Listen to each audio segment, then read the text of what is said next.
Develop the ability to act. Take action. Not hasty if it isn't required, but don't lose much time. Here's the time to act. When the idea is hot and the emotion is strong. That's the time to act. See, Mr. Rohn, I'd like to have a library like yours. See, if you feel strong about that, what you got to do is get the first book and then get the second book. Before the feeling passes and before the idea gets dim, action pronto, action immediate, action as soon as possible. Because if you don't, here's what happens. We call it the law of diminishing intent. We intend to when the idea strikes us. We intend to when the emotion is high. But now if you don't translate that into action fairly soon, now the intent starts to diminish. And a month from now it's cold. A year from now, can't be found. So act. Set up a discipline when the emotions are high and the idea is strong and clear and powerful. That's the time to set up the discipline. Somebody talks about good health and you're stirred. Says, right, I need to get a book on nutrition. Get the book before the idea passes and before the emotion gets cold. Go for the book. Start the library. Start the process. Fall on the floor. Do some push-ups. Action. Got to take action. Otherwise, the wisdom is wasted. Otherwise, the emotion soon passes. Unless you put it into a disciplined activity. Capture it. Disciplines is called how to capture the emotion and how to capture the wisdom and translate it into equity. Disciplines. Now here's what's important about disciplines. All disciplines affect each other. In fact, here's a good philosophical phrase. Everything affects everything else. Nothing stands alone. Don't be naive in saying, well, this doesn't matter. I'm telling you, everything matters. There are some things that matter more than others, but there isn't anything that doesn't matter. Okay. We all pity the man who says, well, this is the only place I let down. Not true. Key to take home. Every letdown affects the rest of your performance. Every letdown affects the rest. This is part of the educational process on personal development. If you don't take the walk around the block, you probably won't do the apple a day. If you don't do the apple a day, you probably won't start building your library.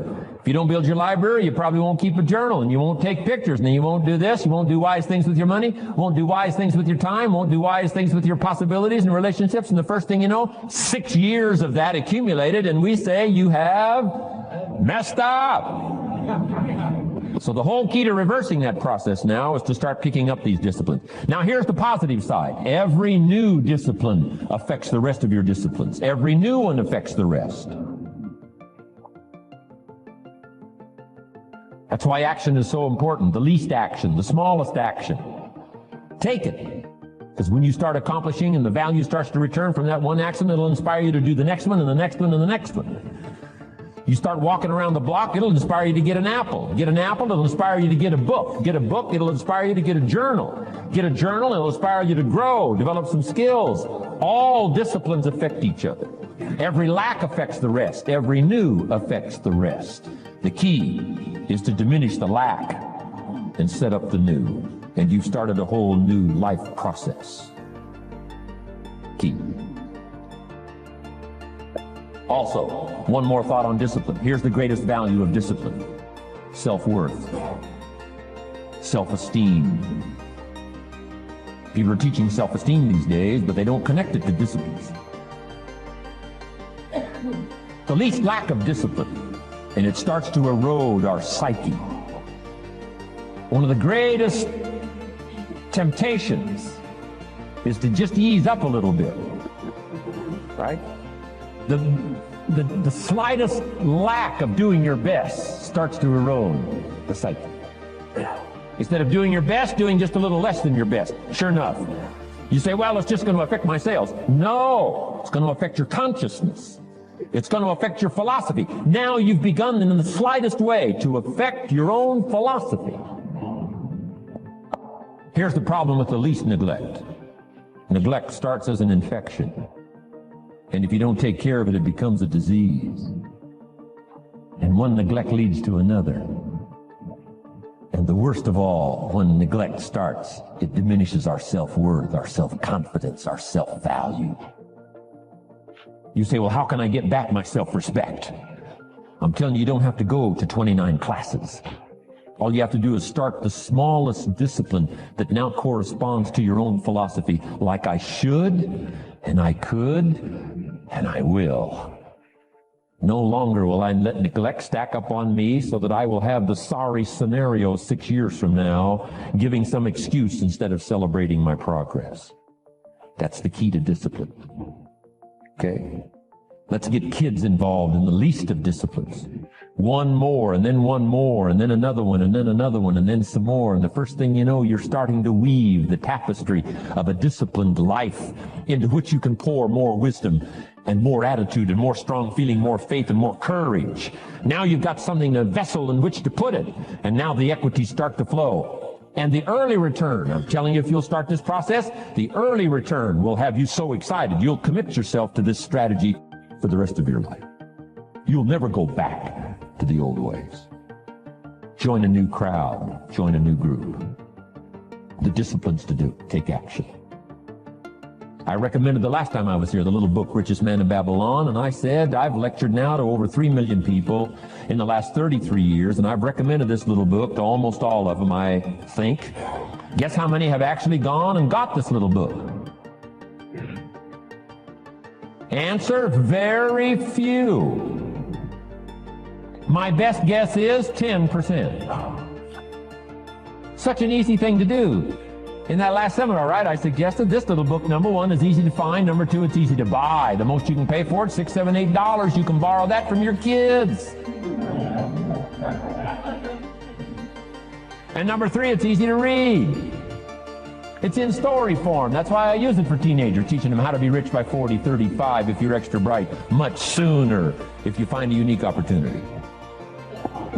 But if it's easy to find and easy to buy, and if it's easy to read, why wouldn't everybody go get it? We don't know. What do you know? You don't know. I don't know. Nobody knows.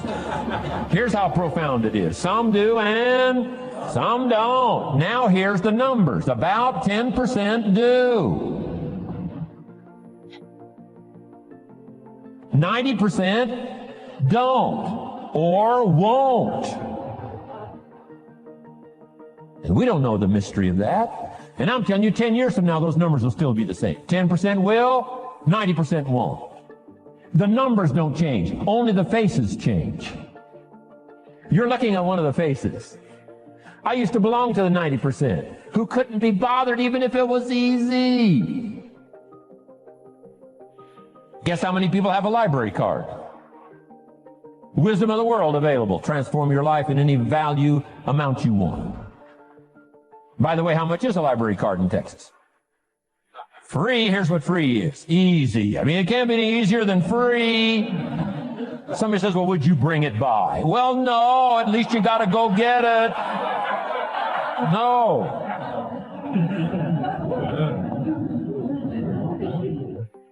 Wisdom of the world available. Transform your life spiritually, socially, personally, economically, and every other way. Teach you how to be rich and powerful and sophisticated and healthy, influential. How many people have a library card? Answer, 3%. 95, 97% couldn't be bothered. Guy specializes in happy hour, but he doesn't have a card. And now readily and quickly blames the government and blames his company and blames policy and blames the pay scale. When if he only knew, if he joined the 3%, here's my advice to you today. Walk away from the 97%. Don't talk like they talk. Don't act like they act. Don't go where they go. Don't specialize in what they specialize in. Throw away the blame lists they cling to. Start you a new life. You say, well, is it as simple as getting a library card and join the 3%? And the answer is, of course. Of course. That's how easy this stuff is. This is so easy. It's so simple. It's not complex. You don't need a 2,000-year-old guru. You don't need multi-track affirmations. I'm telling you, don't. Affirmation without discipline is the beginning of delusion. Key. Don't let somebody sweep you into some contrary way to nature itself says, unless you labor. The miracle of the seed and the soil and the seasons and God and all the other stuff that's available, sunshine and rain, that's not available to you by affirmation. It is only available to you by labor. So labor well. Okay. Learn well. Discipline yourself well. And you can have all the treasures you want. This stuff's easy and simple. It's not ocean waves and seagulls. You don't have to move to Sedona, where all the force fields come together in Arizona.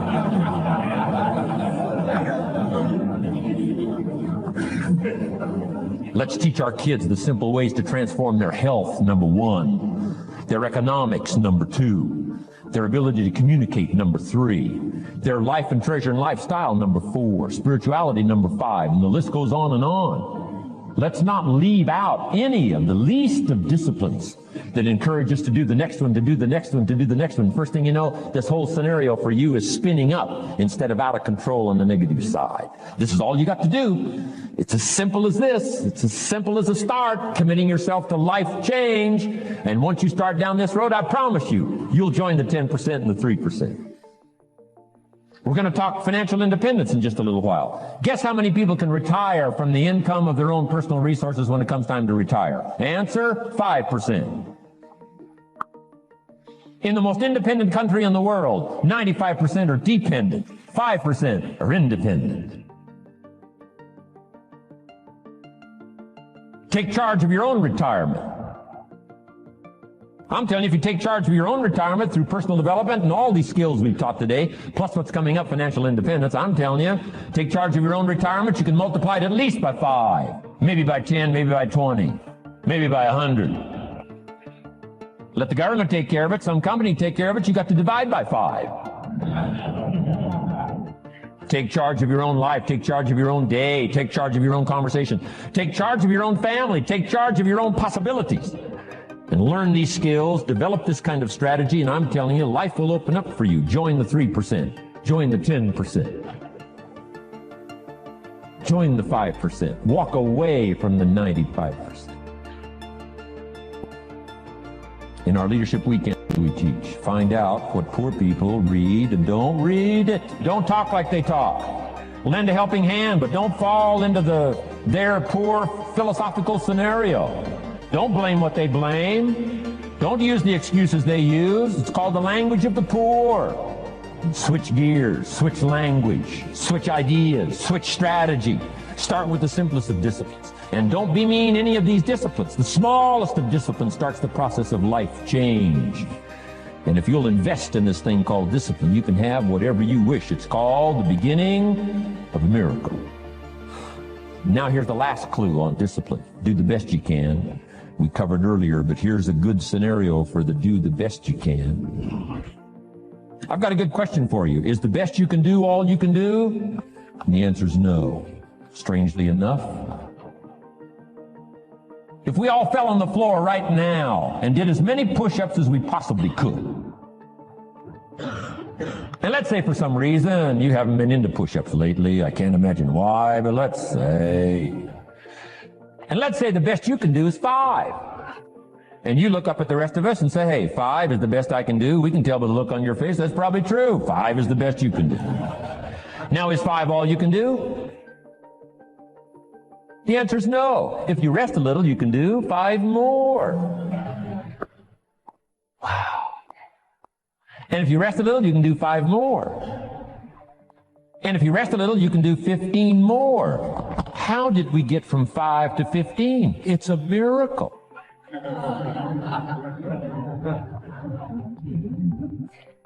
And if you rest a little, you can do 15. Rest a little, you can do 15. Rest a little, you can do 20. How did you get from 5 to 20? It's a miracle. Did you know you can keep doing that? Do a little more, rest a little, do a little more, rest a little, and finally get up to 50 push-ups? Is it possible to get up to 50 push-ups? Of course. How do you go from 5 to 50? It's a miracle. How do you get a miracle going? Number 1, do what you can. Don't leave out what you can, from writing a letter to your mother in Florida Start cleaning it all up. 2, doing the push-ups. Go from 5 to 50. It's a miracle. Number 1, do what you can. Number 2, do the best you can. Here's number 3, rest very little.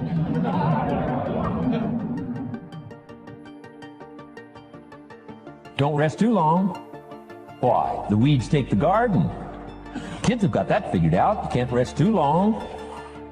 Here's the clue. Make rest a necessity, not an objective. The objective of life is not to rest. The objective of life is to act. Think of more disciplines. Think of more ways and means in which to use your own wisdom and your own philosophy, and use your own attitude, your own faith, your own courage, your own commitment, your own desires, your own excitement. Invest it, invest it, invest it, invest it in discipline so that it's not wasted.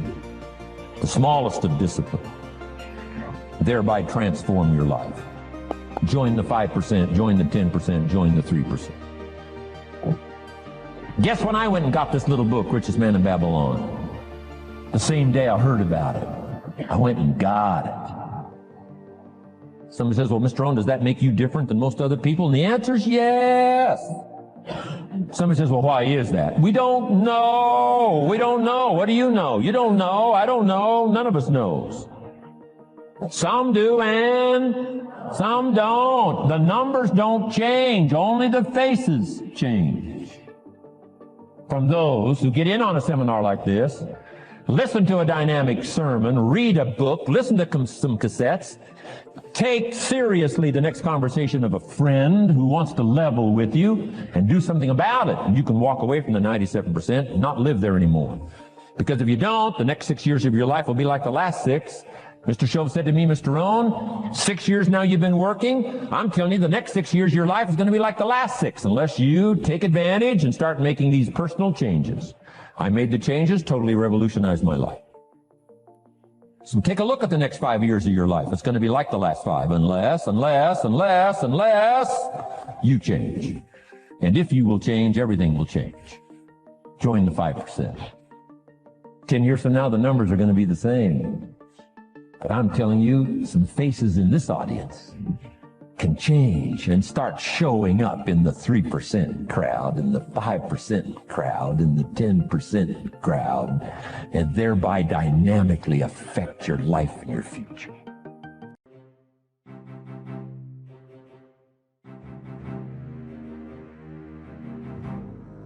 It is with the mind that we serve the Lord. The mind is the battleground. It is the place where the greatest conflict is. There are more people in this room having trouble in their mind than there are people having trouble in their finances.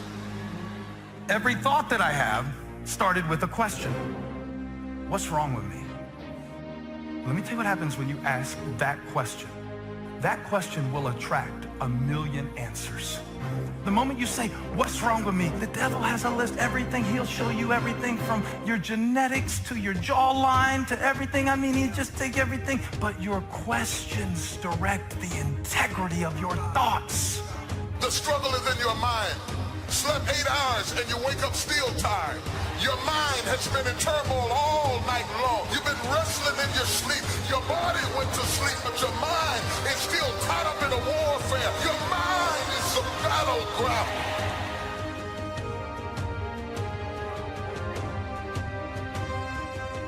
You think things are gonna just go your way? Well, they're not gonna just go your way. You gotta make them go your way. You think things are gonna just happen for you? Well, they're not just gonna happen for you. You gotta make them happen.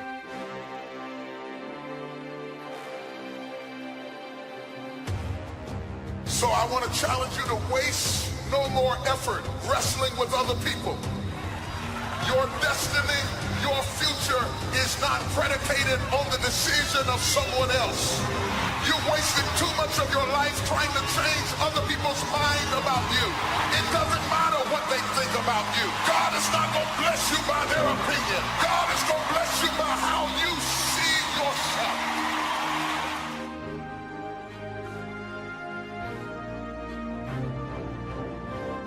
People who have not accepted greatness for themselves, these people don't study, ladies and gentlemen. They don't have time for personal growth and development. They don't have time to work on their minds. People can affect us. Our peers can affect us. Our environment can affect us. Just working consciously to overcome the poverty consciousness, the feeling constantly of saying you deserve this. There's no need for you to be afraid. It's not too good to be true. It's true because you've earned it. Why do we care so much about people who don't care about us? That won't be there in the hard times, that won't be there when you hit rock bottom, that won't be there in your struggle, that never call you and ask you how you doing, that never calls you and asks you or checks on you to see if you need something. Why do we care about what they think? So easy. So easy to put things off. So easy to say, you're going to do it tomorrow. Well, I want you to reprogram your brain and tell yourself that tomorrow is not a viable option. You do it today. You get it done today. That's what you do. The journey is just the pieces that you have to go through. And you get to choose to enjoy those pieces, to have fun during those pieces, because you know you're going to come out the other end being the person you wanted to be. And you're going to see it before everybody else does. That I can guarantee you. Self-approval. That's a very challenging area. Ladies and gentlemen, that's where most people get stuck. That's a stage that a lot of people get there and they never move out of that area. Why? Many things can contribute to our not approving our dreams, our not feeling good enough. A lot of things can contribute to that. Many of us never live up to our potential or don't approve ourselves because we never had anybody to believe in us. And because your doing doesn't come from the deeper place of being, it hasn't worked for you. If you're trying to find out who you are by doing things, you will never find out who you are by doing. You have to start with being, because the difference between the two determines the direction of your destiny. Everyone hits the ground at one point. The question is, who gets back up? Failure and setbacks. People quitting, chargebacks, flunking the exam. It's all gonna happen. Just get ready. You're gonna have false start after false start. Get it going, then you don't. Get it going, then you don't. Don't give in to that stuff. Don't give in to the fears. Don't give in to the setbacks. You're gonna have failure. It's part of the game. And when you get weak, when someone quits, when an appointment cancels, when some yahoo tells you you shouldn't be doing this, and you're not good enough, or there's something better, whatever they tell you, you remember why you're doing it. Greatness is not immediate. This is so important. In other words, greatness takes time to develop. Greatness is not immediate. You got to stay with it. You got to stay at it. You got to keep working on it. We give up too quickly. You map out, you think, you strategize, you change up your team, ready for the opportunity to present itself. Most of y'all are impatient. If it doesn't happen as fast as you want it to happen, you say maybe it wasn't meant to be. God will never give you something somebody else is supposed to have.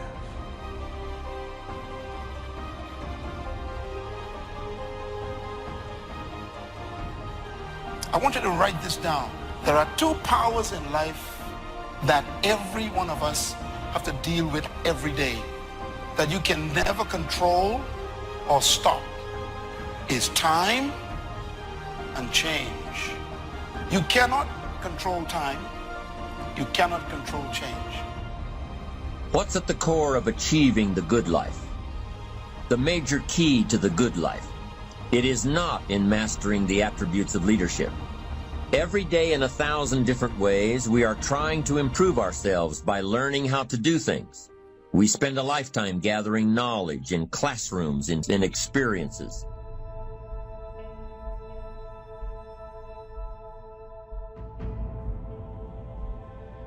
I need to embrace the suffering. You know, there's something powerful that once you just sort of embrace the fact that in order to achieve something big, you've got to get rid of these distractions. You're probably going to have some suffering to get there, or some sacrifice to get there.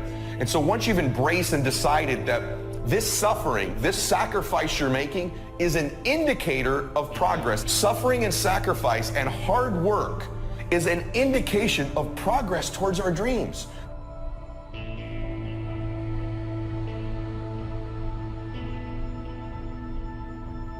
It's easy to say, I have a dream. That's easy.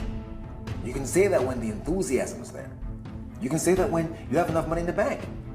But I'm telling you, it's hard to say, I still have a dream. I still have a dream.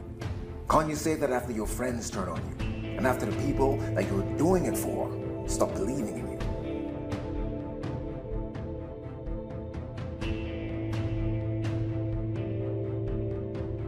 Discouragement is deadly. It can get you off track. When you have a setback and you get discouraged, you can get set on the shelf. We all get discouraged. It's powerful. It is universal. It involves everybody, and it is recurring. It doesn't just happen one time in your life. Many of us never ever discover our greatness because we become sidetracked by secondary activity. We start doing so many things, we just give our time away until we don't have any time for ourselves or any time to do the things that we want to do. I'm saying to you that one day you look around and there goes a year, there goes 2 years, there goes 3 years. So if there's something you want to do it now.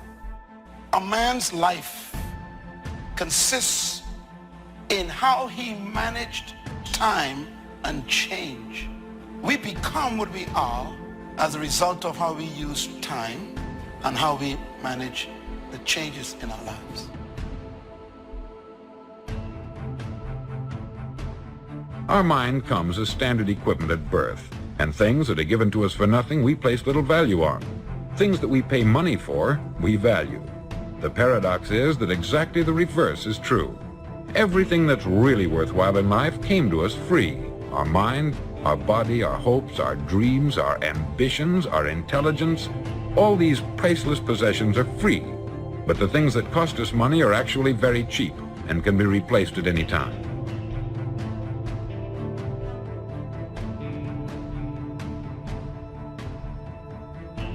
Use your power to create a new beginning for yourself. Find something that you love. I didn't come here to work for someone else. I came here to live my calling. A job is what you get paid for. A calling is what you're made for. I invested in myself. I couldn't afford to do it, but I couldn't afford not to do it. All disciplines carry through to affect all parts of our lives. If we're disciplined in just one area and lazy in another, guess what? The bad habits in one area of our life will eventually destroy our self-discipline in the areas we've been working on. Discipline is a set of standards which we've selected as a personal code of conduct. Discipline is the mind being trained to control our lives. Discipline is imposing on ourselves the requirements for honoring these standards. The most fatal deterrent to self-confidence is guilt. Not doing all you know how to do to the full extent of your present ability weakens the foundation for confidence. The biggest part of worry comes from the lack of this personal confidence. And lack of confidence comes from two major things. First, no goals or plans. And second, no daily discipline to achieve. So listen to the voices of creative experience. Let nature, experience, wisdom speak to you and teach you. Remember, both opportunity and challenge await action.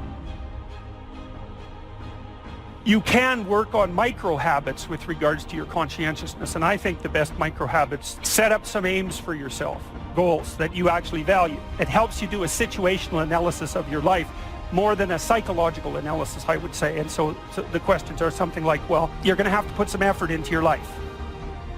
We become what we think about.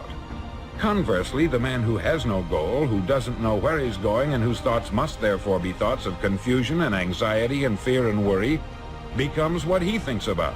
And if he thinks about nothing, he becomes nothing. Motivation it's kind of a strange word. We think it means that we're fired up to do something and passionate to make something happen. Because you just can't turn on passion. You can't just turn on the desire to execute a task. Be certain of one thing. Every exaggeration of the truth, once detected by others, destroys our credibility and makes all that we say and do suspect. The tendency to exaggerate, distort, or even withhold the truth is an inherent part of all of us.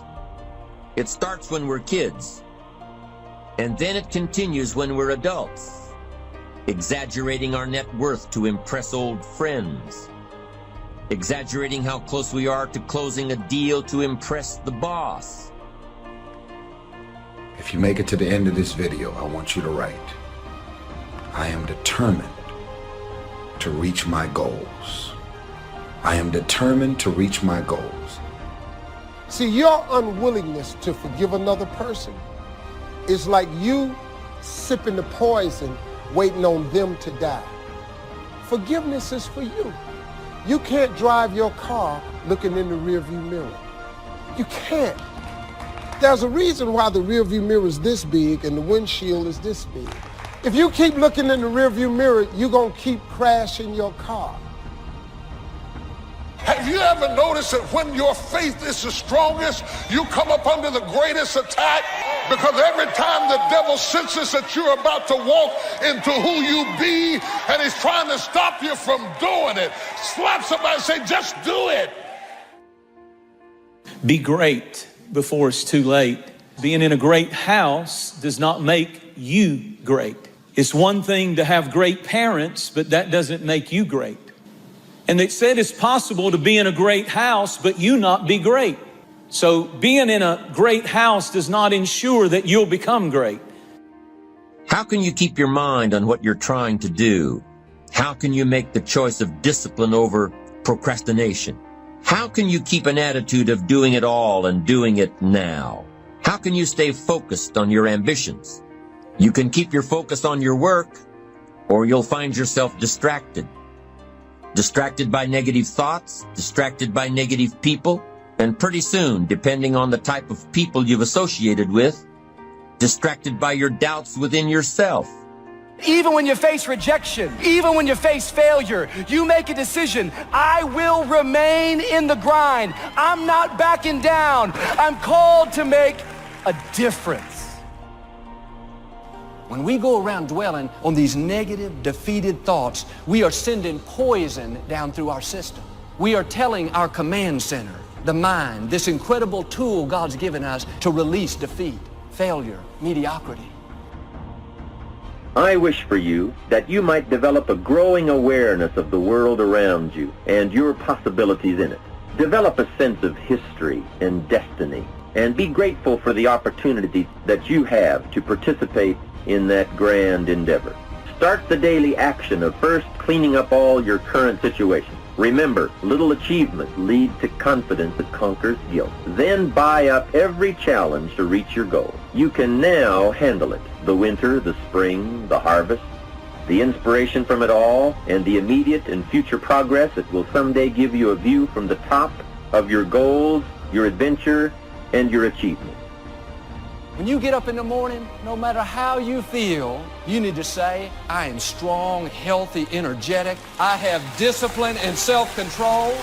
I look good, I feel good, I think good, I smell good.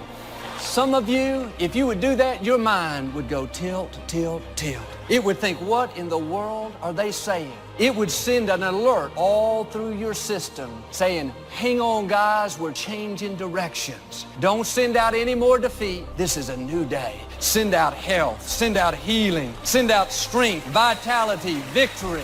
You've got to get your command center sending out the right instructions. The people that are going to be successful are willing to do the things today others won't do in order to have the things tomorrow others won't have. What is it that most people won't do? Here's what they won't do. Learn something new. They're comfortable with what they're doing now. Learn something new. You need to learn how to control your own destiny. Be your own boss. That's what time it is. Most of the time, your challenge is you're not solving it quickly enough. You're not getting totally certain. Certainty is so huge. Flood yourself with certainty. And then most people don't understand you can obliterate most problems with just massive action. I see people hem and haw and make excuses all the time when challenges arise, and it would have just been solved if you'd have decided, you'd have been totally certain, and you'd obliterate that problem with some massive action. How How great to have a mind to expand and a soul to nourish, to have hands that can feel, a heart that can experience, a soul that can soar, a mind that can inquire and learn, a body that can respond, to know love, sadness, hope, disappointment, accomplishment, failure, thrills, appreciation, wonder, frustration, confidence, courage, impatience, contentment, expectation, fulfillment, beauty, and harmony. To have all this happen to one is one thing. To know it is all happening is much more. What stress really is when a problem comes up is the fear of loss. And what you do is you begin to give this a disempowering meaning, and you begin to feel like you're going to lose something. Which is why having a process means so much to me, because when I know I have a process to solve a problem, I'm so much less fearful of the loss or the stress that it's going to cause me. When you begin to get these feelings, it's where your focus is going that's causing this stress level to rise in you. And my hallucination for many of you is that when a problem arises, you begin to focus on the problem more than the solution. You begin to magnify your stress level, make a disempowering meaning, which is this fear you're going to lose something.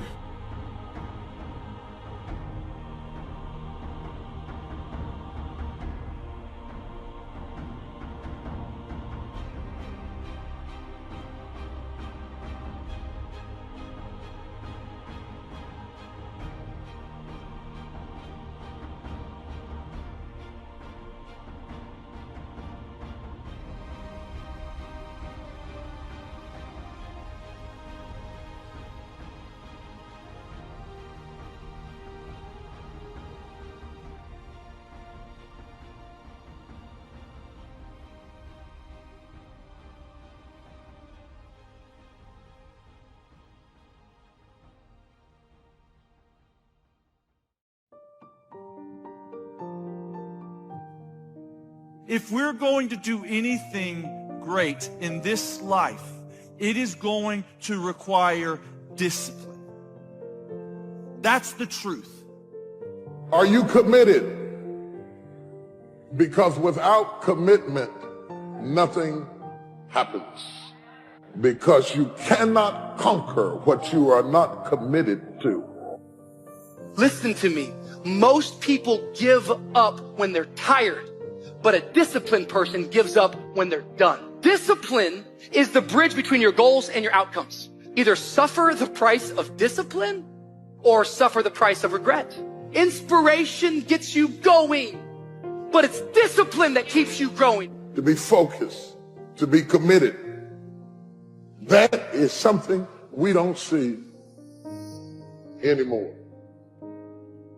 If you are going to accomplish anything extraordinary, it is going to require you pushing through the discomfort and embracing the grind and disciplining yourself.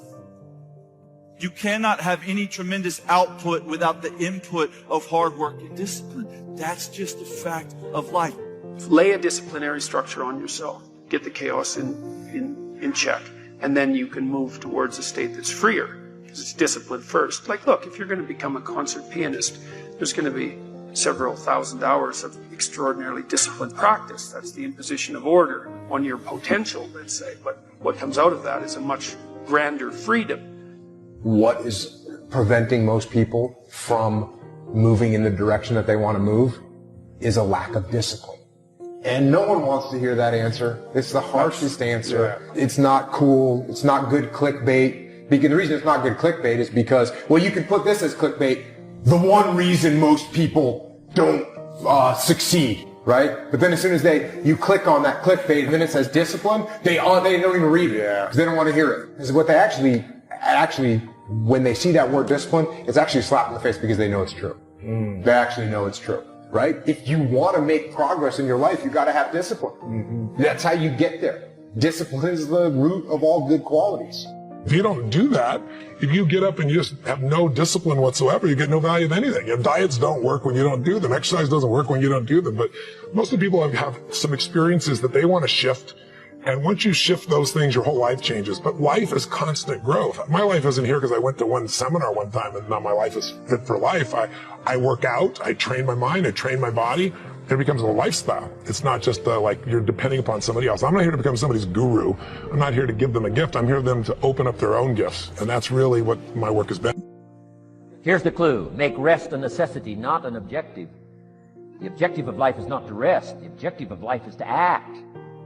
Think of more disciplines. Think of more ways and means in which to use your own wisdom and your own philosophy and use your own attitude, your own faith, your own courage, your own commitment, your own desires, your own excitement. Invest it, invest it, invest it, invest it in discipline so that it's not wasted. The smallest of disciplines. Thereby transform your life. Join the 5%, join the 10%, join the 3%. Is there some area you're tempted to give up in? Or maybe just slack off, not be your best? Stay committed. Keep doing the right thing. You can't see it, but up in front of you is a double portion. There's something more rewarding than you could imagine. Yes, it may be difficult, but you are well able. Make up your mind you are in it for the long haul. Be stubborn when it comes to not giving up. Where there is no vision, the people perish. So the key to your life is finding a vision that imposes discipline on you. Now, one thing I want to straighten out, big time. Discipline is not punishment. It's not. Discipline is training. That's all it is. I was talking to my son one time and I asked him, and it was weird because I was trying to see if he really knew what it was all about. And I said, hey man, you know I have to discipline you. What is discipline? And he goes, punishment. Punishment, when I do something wrong and you punish me. I was like, no, discipline is training. If you change your mind, your mindset, and really focus it on what discipline really is, you start to welcome discipline. You welcome self-discipline into your life. Anything you want to accomplish is going to take a commitment. You know, sometimes people are afraid of commitment. You know, they don't want to be obligated. They don't want to be disappointed. Sometimes we like to keep our options open. Maybe there's a plan B later on we'd rather choose. But I bet every one of us could look over our life and we could see through our life that the things that we truly committed to, the things that we were all in on, wholehearted, those are the things we're enjoying the most right now. Commitment is something that is going to cause us to gain in the long run. See, commitment means obligation, determination, discipline. See, to make a commitment is going to cost you something.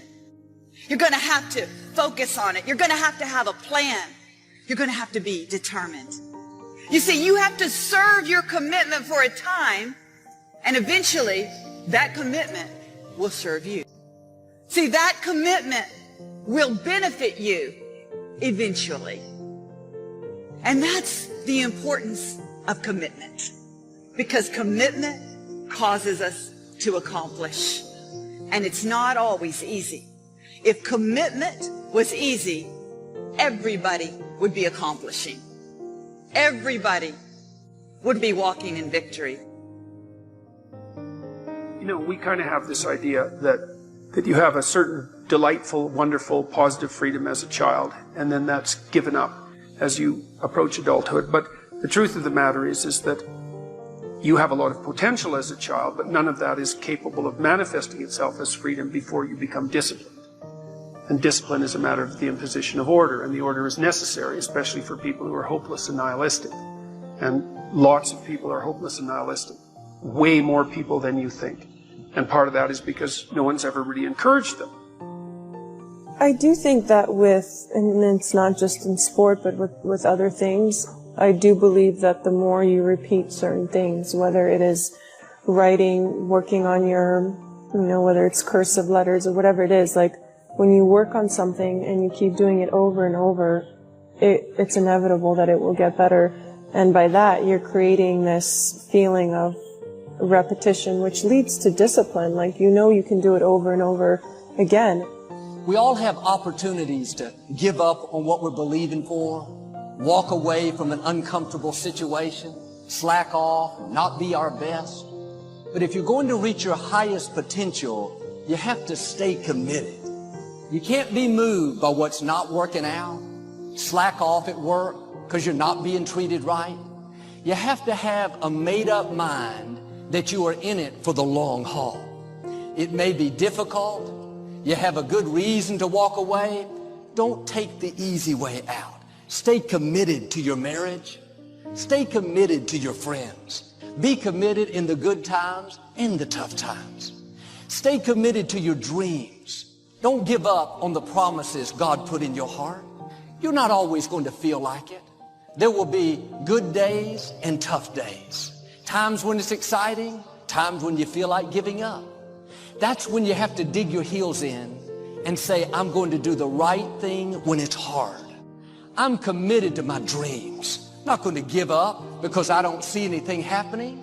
I'm going to keep believing, expecting, thanking God. I know it's on the way. If discipline comes from somewhere else, it's very, very hard to remain consistent because you tend to resist. It's wild because I see trainers and they're in the gym with people and the guy or girl that they're working out hates their workout, hates it because the discipline is coming from somewhere else. It's something that you dread every time you go in. You don't really want to do it. It's like, but oh no, my trainer's here. He's about to, beat me up and make me feel crazy. Well, the truth is, every trainer should work his way out of your life. Anybody who's working you out, your teachers, your trainers, your people, they have to train you to get out of your life. So you can go ahead, do your own workout, do your own thing, practice self-discipline. Motivation doesn't get anything done. Motivation gets you going. Discipline, commitment, strong habits is what gets things done. Motivation is just a feeling. Grounded action is what gets things done. So here's my invitation to you. The next time you feel motivated, don't do anything grand and exciting or set any lofty expectations for yourself to stay that way or whatever the case may be. Get a pad and paper and write down 1 or 2 things that you're going to commit to doing every single day, no matter what. You're gonna use that motivation to build a machine for yourself. When we talk about how to become successful, everybody likes to talk about motivation. I see people writing on my page, oh, Andy, I'm motivated. Oh, I listen to your videos and I get hyped. That's great. I'm glad that you can do that, and I'm glad that I can get you hyped for 5 minutes. But what do you do after the 5 minutes is over? What do you do when you wake up the next day? What do you do when somebody's not there watching you? What do you do when you have to either do what it is you know you're supposed to do without somebody there to supervise you? Anybody can do the they want to do when they feel like doing it. Anybody can go to the gym when they feel like going to the gym. Anybody could show up to work and give 100% when they feel good about what they're working on. But that's not what makes successful people successful. What makes successful people successful is what they do when they don't feel like it. It's what you do when you don't feel like going to the gym. It's what you do when you show up to work and you want to kill your boss. Those are the things that make up success. And that's not motivation. That's discipline. That's the quality that makes people successful. And if you want to look at any successful person on earth, they have cultivated discipline. Nobody wakes up in the morning every day of their life fired up. I'm not Mr. Fire 24 hours a day. The reason I'm successful is because I execute whether I have the fire or whether I don't have the fire. If you're ready to quit, then don't get started. If you're ready to quit, don't get started. If you're looking for this easy path, don't get started. If you think they're not going to close the door on you and say no 1,000,000 times, don't get started. But every time they close the door, I just get excited. Why? Because I am not a no. I'm 1 yes away. I'm 1 yes away. You can't keep telling me no forever. You can't keep denying me forever. This type of energy, this type of passion, you can't stop it. All the other people who are building multi-million-dollar careers and lives and businesses, they've all figured out one thing. They know how to get themselves up and moving when they don't feel like it. And it always comes down to discipline. So don't ask the question, how do I stay motivated? Because no one stays motivated. Ask the question, how do I develop the discipline to do the things that I know I need to do when I don't feel like doing it?